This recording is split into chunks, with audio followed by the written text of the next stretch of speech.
Assalamualaikum warahmatullahi wabarakatuh.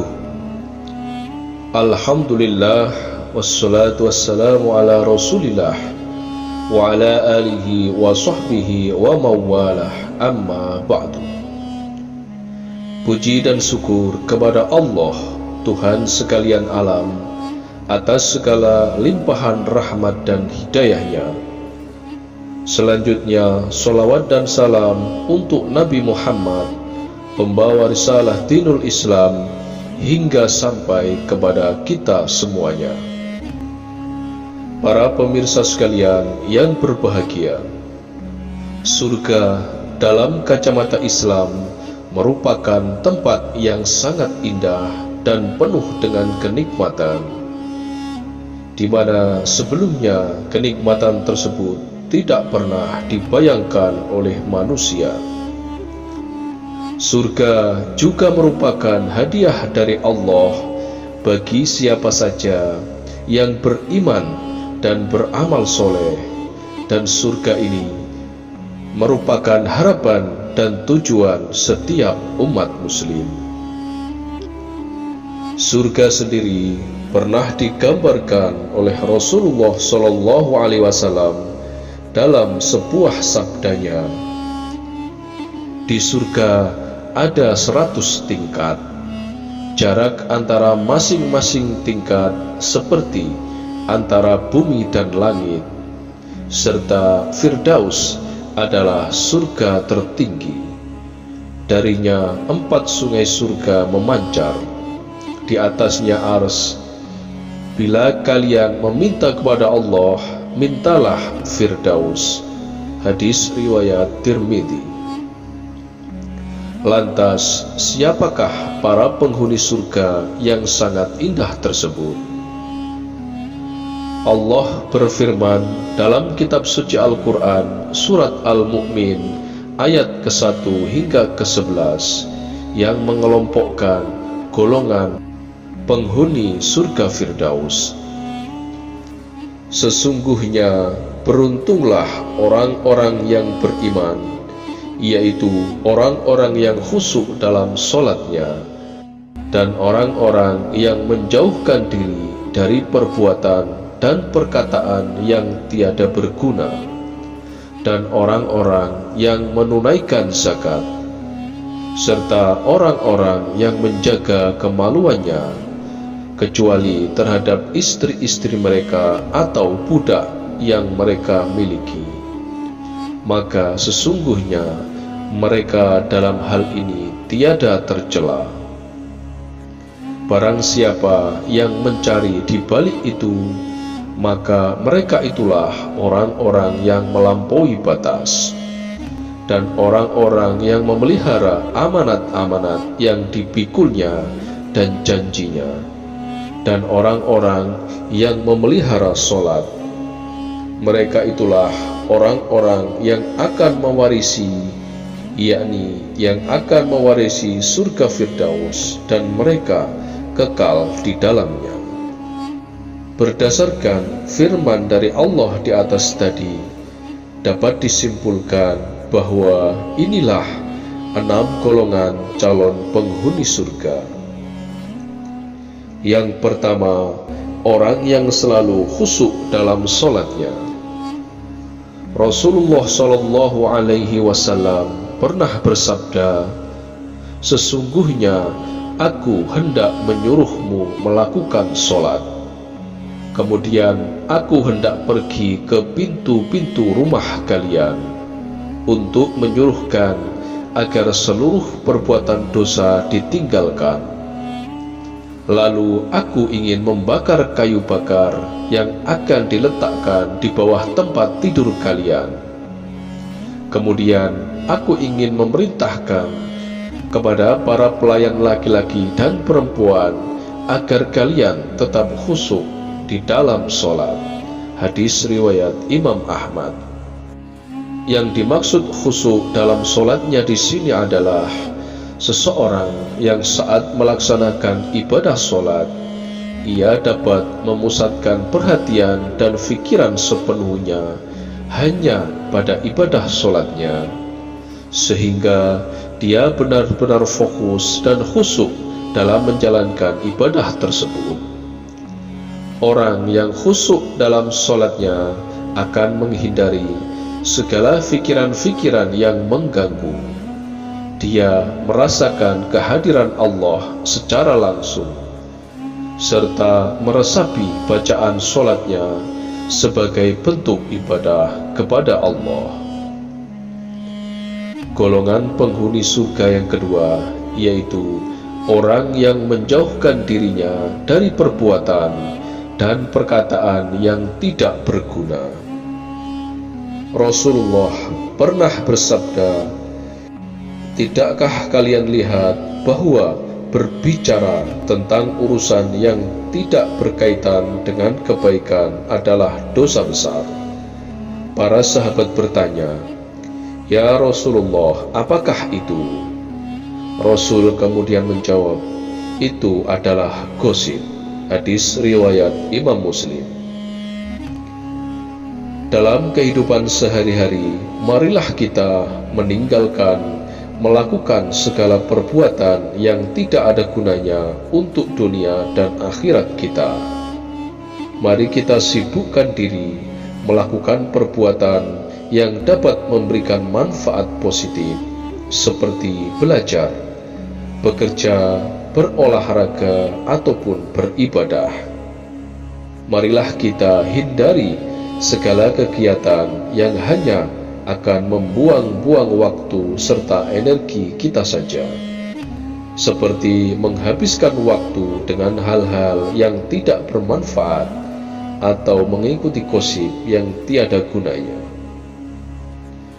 Golongan penghuni surga yang ketiga, yaitu orang yang senantiasa menunaikan zakat. Rasulullah SAW pernah bersabda, "Islam didirikan atas 5 perkara, yaitu kesaksian bahwa tiada Tuhan selain Allah dan Muhammad adalah utusan Allah, menegakkan sholat, menunaikan zakat, berpuasa Ramadan, dan haji ke Baitullah." Hadis riwayat Bukhari Muslim. Marilah kita semua menunaikan zakat sebagai bentuk ibadah kita kepada Allah, dan juga sebagai bentuk kepedulian sosial kita kepada sesama manusia. Dalam ajaran agama Islam, zakat sendiri merupakan salah satu rukun Islam yang wajib dilaksanakan oleh setiap muslim yang memiliki harta yang mencukupi. Dengan menunaikan zakat inilah kita kelak akan dimasukkan ke dalam surganya Allah. Golongan penghuni surga yang keempat, yaitu orang yang selalu menjaga kemaluannya.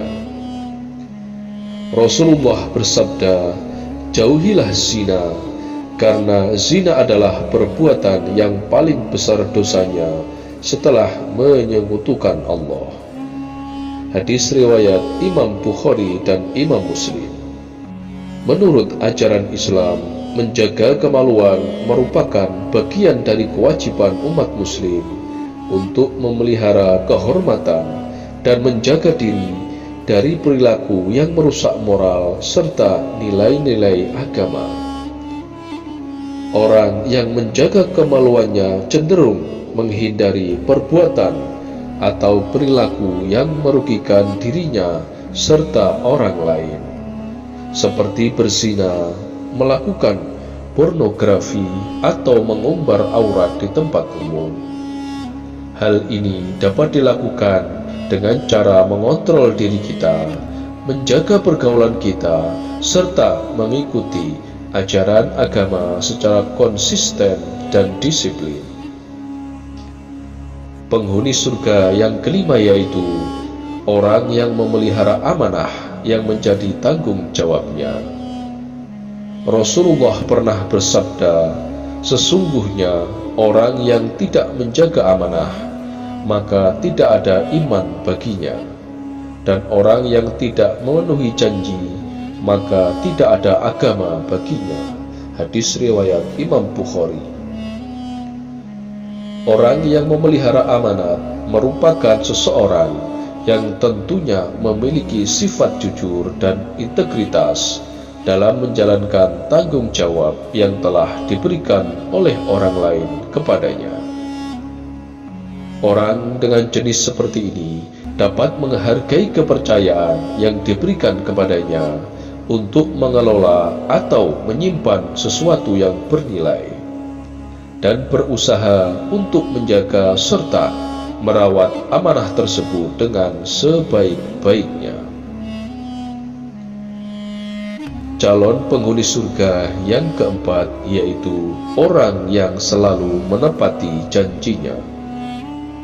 Orang yang selalu menepati janji merupakan seseorang yang pasti dapat dipercaya karena dia selalu memenuhi janji-janjinya dengan tepat waktu dan sesuai dengan kesepakatan yang telah disepakati bersama. Orang tersebut memiliki prinsip untuk memegang teguh komitmen dan integritas dalam segala hal yang dilakukannya, dan tidak mudah membatalkan janji atau mengecewakan orang lain. Hal ini bisa kita lakukan dengan cara berpikir masak-masak sebelum membuat janji, menghindari membuat janji yang sulit ditepati, serta selalu berusaha untuk memenuhi janji tersebut meskipun dalam situasi yang sulit sekalipun. Calon penghuni surga yang ketujuh yaitu orang yang bisa memelihara sholatnya. Rasulullah SAW pernah bersabda, sholat adalah tiang agama. Barang siapa yang mendirikannya, maka ia telah mendirikan agama. Dan barang siapa yang meruntuhkannya, maka ia telah meruntuhkan agama. Hadis riwayat Imam Tirmidzi. Seseorang yang bisa memelihara sholatnya adalah orang muslim yang memiliki kesadaran dan ketaatan tinggi dalam menjalankan ibadah sholat sebagai salah satu rukun Islam yang wajib dilaksanakan. Orang tersebut menganggap sholat sebagai bentuk penghormatan dan ketaatan kepada Allah, serta sebagai sarana untuk membersihkan diri dari perbuatan dosa dan memperoleh keberkahan dari Allah Subhanahu wa Ta'ala. Memelihara sholat ini bisa kita lakukan dengan cara melaksanakan sholat secara teratur, baik secara individu maupun secara berjamaah, sesuai dengan waktu dan ketentuan yang telah ditetapkan. Demikianlah 7 ciri penghuni surga yang telah tercantum dalam kitab suci Al-Quran. Semoga informasi ini dapat bermanfaat untuk kita semua yang menyaksikan video ini dimanapun saat ini berada. Dan bagi para pemirsa sekalian yang mempunyai hajat apapun, silahkan tulis apa yang dihajatkan pada kolom komentar, agar semua hajat yang dituliskan tersebut dapat kita bantu aminkan secara bersama-sama. Terakhir kami doakan semoga kita semua yang menyaksikan video ini kelak dimasukkan ke dalam surganya Allah Subhanahu wa Ta'ala. Amin amin ya rabbal alamin. Wallahu a'lam bishawab. Akhirul kalam. Wassalamualaikum warahmatullahi wabarakatuh.